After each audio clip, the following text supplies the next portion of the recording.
Pendoa syafaat terbaik Anda adalah keluarga Anda. Ketika kita berbagi pergumulan, mereka lah yang harus berdoa buat kita. Mereka akan jadi kekuatan buat kita. Dampak dan perencanaan yang melibatkan anggota keluarga harus dikomunikasikan. Saya ulangi karena ini penting. Apa yang harus dikomunikasikan?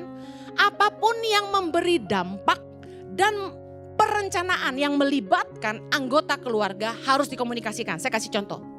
Keluarga kita adalah yang pertama-tama yang akan merasakan dampak dari keberhasilan dan kegagalan kita. Yang setuju katakan amin. Kalau kita susah, keluarga kita juga susah. Kalau kita diberkati, mereka juga diberkati.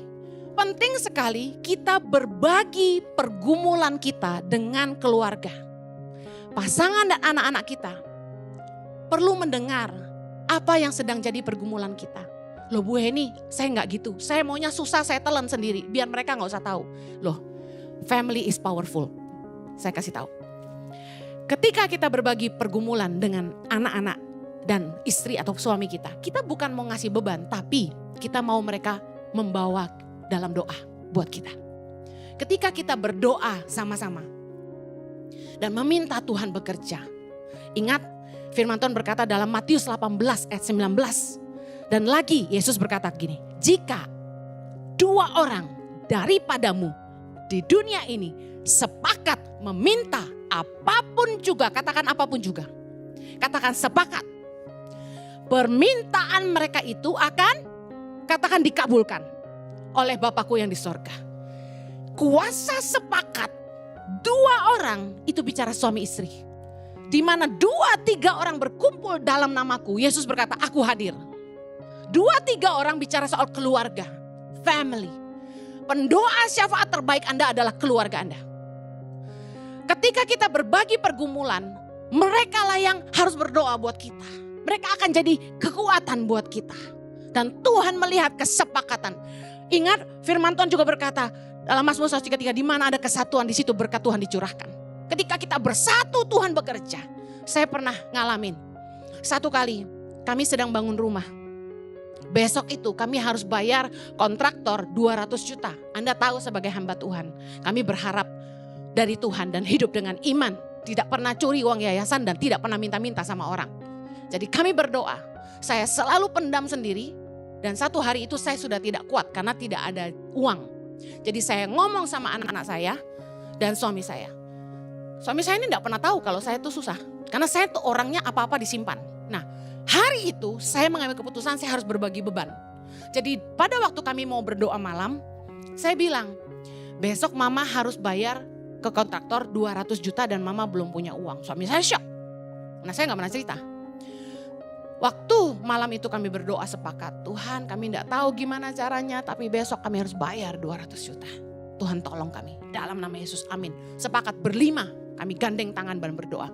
Apa yang terjadi?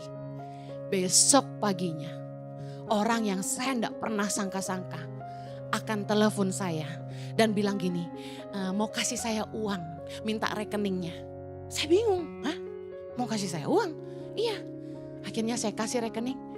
Dia transfer tepat 200 juta, enggak lebih sejuta. Bayangin itu.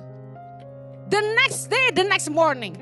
How powerful family prayer is. Doa sepakat keluarga tuh luar biasa loh. Saya sama Jojo tuh kalau apa-apa doa sepakat berdua. Kami enggak pernah lihat Tuhan enggak jawab. Tuhan tuh keren banget. Jangan takut berbagi. Ini saya nih orangnya yang apa-apa enggak mau cerita ke keluarga. Semua dipendam sendiri tapi saya ngalami kesaksian ini. Apa yang baiknya kalau kita berbagi? Anak-anak kita akan belajar bagaimana kita tuh mengandalkan Tuhan. Perjalanan iman kita dengan Tuhan. Bagaimana kita mengandalkan Tuhan dan berharap hanya dalam Tuhan. Dan proses-proses yang kita alami bersama dengan Tuhan. Anak kita itu jadi menyaksikan.